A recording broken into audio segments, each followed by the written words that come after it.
I stared at the divorce papers scattered across my kitchen table, my mother-in-law's shrill voice still ringing in my ears. The morning had started normally enough. I was reviewing quarterly reports while enjoying my coffee when Margaret burst through my front door, waving papers and screaming about how her precious son deserved better. "You have until tonight to sign these," she spat, her designer handbag swinging wildly on her arm. "You're nothing but a gold-digging secretary who trapped my James. Did you really think we wouldn't figure it out?" I maintained my composure, carefully setting down my coffee cup. At 32, I'd spent years cultivating the perfect mask of calm, especially around Margaret. "Figure what out, exactly?" "That you've been embezzling money from the company. All those mysterious deposits into your private account." She threw more papers on the table. "Bank statements. James found these. He's devastated. His own wife, stealing from Morton Industries." I picked up one of the statements, noting the regular deposits she was so worked up about. My quarterly dividend payments from Morton Industries, or as Margaret knew it, my embezzled funds. I had to admire James' investigative skills, even if his conclusions were hilariously wrong. "Did James show these to anyone else?"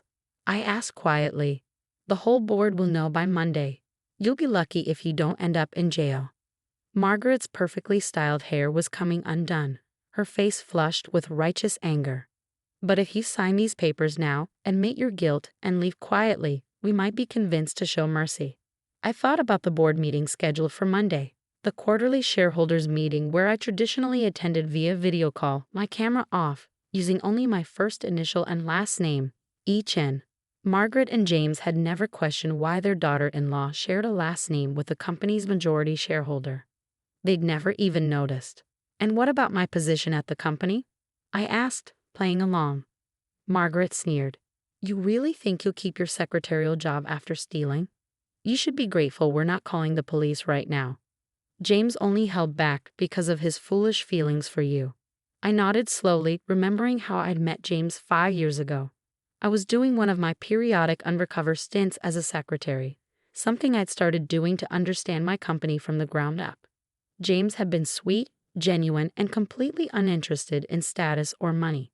I fell in love with his kindness, his integrity. When he proposed after a year of dating, I said yes without hesitation.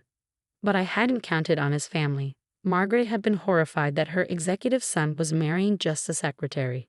She'd spent the last 4 years trying to break us up, convinced I was a gold digger despite the fact that I never asked James for money, lived within his means, and drove a modest car. "You have until 7 p.m., Margaret declared, straightening her channel jacket. "James will be here to collect the signed papers. If you haven't signed," she let the threat hang in the air. After she left, I sat quietly at my kitchen table, looking at the bank statements she'd thrown down.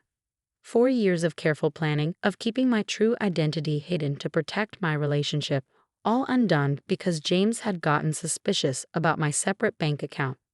I picked up my phone and made 2 calls. The first to my lawyer, the second to my assistant, my real assistant, not the front I maintained at the office. "Sarah, I need you to move up the shareholders meeting to today. Emergency session, 2 p.m. And please make sure all board members attend in person." I paused, then added, "including James Morton and his father." "Yes, Ms. Chen. Should I prepare the quarterly reports?" "No need. I have something else in mind for this meeting." I spent the next few hours preparing, changing from my casual weekend clothes into one of the power suits I usually reserve for major business meetings. At 1:45 p.m., I walked into Morton Industries headquarters through the front door, not the side entrance I usually used when playing my secretary role. The security guard did a double take. He was used to seeing me in modest business casual attire, not Armani. "Mrs. Morton." "Miss Chen, actually," I corrected gently, holding up my CEO badge, the one I'd never had to use before. "I believe the board is expecting me." His eyes widened as he connected the dots. I could almost see the memories flashing through his mind. All the times he greeted me with casual friendliness, never realizing he was talking to the owner of the company. The elevator ride to the top floor was quiet. I used the time to center myself, to prepare for what was coming. The boardroom doors opened to a full house. Every member present, including my father-in-law Richard Morton and my husband James. "What is she doing here?" Margaret's voice cut through the quiet murmur of conversation. She'd apparently invited herself to the meeting, probably hoping to witness my downfall. This is a shareholders' meeting. I walked to the head of the table, where my usual empty chair waited. Yes, it is, I agreed, setting down my briefcase. And as the majority shareholder, I called it. The silence was absolute. James's face had gone pale, his father's red. Margaret looked like she'd been slapped. I believe there are some concerns about unusual deposits into my personal account. I continued, my voice steady. I thought we should address them immediately, rather than let rumors spread. This is impossible, Richard spluttered. Chen is standing right here, I finished. Elizabeth Chen, owner of 51% of Morton Industries shares. Or as some of you know me, Alina Morton, James's wife. I opened my briefcase and began distributing folders. Inside you'll find documentation of every deposit made to my account, standard dividend payments for my shares, all properly declared and taxed. You'll also find my latest business proposal for expanding our tech division, which is what I actually wanted to discuss today. James was staring at me like he'd never seen me before. In a way, he hadn't. I never let him see this side of me, the CEO, the businesswoman, the owner of a billion-dollar company. Why? His voice cracked. Why didn't you tell me? Because I wanted someone to love me for me, I said softly. Not my money, not my position. Just me. And you did, James, until you let your mother convince you I was a criminal. Margaret had sunk into a chair, her face ashen. The bank statements she'd thrown at me this morning were clutched in her shaking hands. Now, I turned back to the board. Shall we discuss the actual business at hand? Unless anyone else would like to accuse me of embezzling my own money. The meeting proceeded, though nobody seemed particularly focused on the tech division proposal. James kept staring at me, his expression a mix of shock, hurt, and something else. Pride? His father looked like he was having trouble breathing, and Margaret had fled the room 10 minutes in. After the meeting, I packed up my briefcase and headed for the door. James caught up with me at the elevator. Elena? Elizabeth. I don't even know what to call you anymore. You could try honey or sweetheart. Those worked fine this morning, I suggested, pressing the lobby button. I'm so sorry, he whispered. I should have talked to you directly about the bank statements. I should have trusted you. Instead, I listened to my mother and what? Decided to divorce me? Take everything I had? The elevator doors opened to the lobby. The irony is, James, I would have given you anything. All you had to do was ask. I walked through the lobby, aware of every eye on me, employees who'd known me as the quiet secretary suddenly realizing who I really was. My phone buzzed with a text from Margaret. We need to talk. I typed back a simple response. Yes, we do. And I believe you said 7 p.m. tonight was a good time. The rest of the afternoon passed in a blur of calls and meetings. My secret was out, which meant I had damage control to do. By 6:45 p.m., I was back home, changed into comfortable clothes, waiting for what promised to be an interesting evening. The doorbell rang at exactly 7 p.m. But when I opened it, I found not just James and Margaret, but Richard as well. They filed into my living room, our living room, technically since James and I had been living here together for 3 years. The divorce papers, Margaret began weakly, are unnecessary, I finished, unless James still wants a divorce. All eyes turned to my husband. He looked torn, confused, hurt. I don't know what I want anymore. I feel like I don't even know who you are. I'm exactly who I've always been, I said quietly. The only thing that's changed is now you know what's in my bank account. Which appears to be considerably more than we thought, Richard interjected. He'd been unusually quiet until now. Why maintain the charade? Why work as a secretary in your own company? Because the best way to understand a business is from the ground up. I do it every few years, spend time in different departments, different roles. It's how I know what my employees need, what works, what doesn't. I turned to James. Meeting you wasn't part of the plan. Falling in love with you definitely wasn't part of the plan. But you kept lying, Margaret accused, though her voice lacked its usual venom. I kept my privacy, I corrected. The only lie I told was about my position in the company. Everything else, who I am, what I believe in, how I feel about James, that was all real. Margaret sat stiffly on my couch, her earlier bravado completely deflated. The divorce papers she'd thrown at me this morning lay untouched on the coffee table between us. I still don't understand, James said, breaking the tense silence. All these years, watching my mother treat you like, like a gold digger? Like someone beneath you? I finished for him. Tell me, James, if I told you the truth when we met, would you have believed our relationship was real? Or would you have wondered if every woman who showed interest in you was just after your family's company? Understanding dawned in his eyes. As an executive son, he dealt with his share of social climbers. You wanted to be sure it was real. Yes, and it was real. Right up until this morning when you decided to trust your mother's accusations instead of talking to your wife. Richard cleared his throat. About those accusations, the board will need some kind of statement about today's revelations. I smiled coolly. You mean they'll need reassurance that their CEO isn't actually an embezzler? I think today's meeting cleared that up. Though we should probably address why a board member, you James, was investigating shareholders without proper authorization. James had the grace to look embarrassed. When I saw the deposits, I didn't know what to think. They matched our quarterly dividend schedules, but the amounts were exactly what someone owning 51% of the company would receive. I finished. Did you ever wonder why each had never attended meetings in person? Why they only joined by video camera off? We assumed they were overseas, Richard muttered. Singapore, maybe, given the name. You assumed what was convenient, I corrected. Just like you assumed your secretary daughter-in-law couldn't possibly be anything more than what she appeared. Margaret finally found her voice. All this time, you let me treat you like you must have been laughing at us. Actually, I was disappointed. I stood walking to my home office and returning with a thick folder. This contains every investment proposal James has brought to the board over the last 4 years. Proposals that were repeatedly dismissed because they came from the boss's son. Proposals that could have doubled our market share if anyone had bothered to read them properly. James stared at the folder. You read them? Of course I did. They're brilliant, especially the renewable energy initiative from last year. The one your father dismissed as too risky. I've spent 6 months quietly laying the groundwork to implement it. Richard's face reddened. Now wait just a minute. No, you wait. I cut him off. For 4 years, I've watched you underestimate your own son because you're too proud to admit he might have better ideas than you. I've watched you defer to mediocre men with MBAs while ignoring innovative proposals because they came from the wrong person. That ends now. I opened the folder, pulling out a particular document. This is a restructuring proposal. Effective immediately, James will be heading our new green technology division, reporting directly to me. That is, I turned to my husband, if he still wants the job. James looked stunned. You're offering me a promotion. After today, I'm offering you the chance to prove what I've always known, that you're more than just the boss's son. You're brilliant at what you do, James. You just needed someone to see it. I paused. Though I understand if you'd rather not work with your wife. Margaret made a choking sound. Work with? You own the company.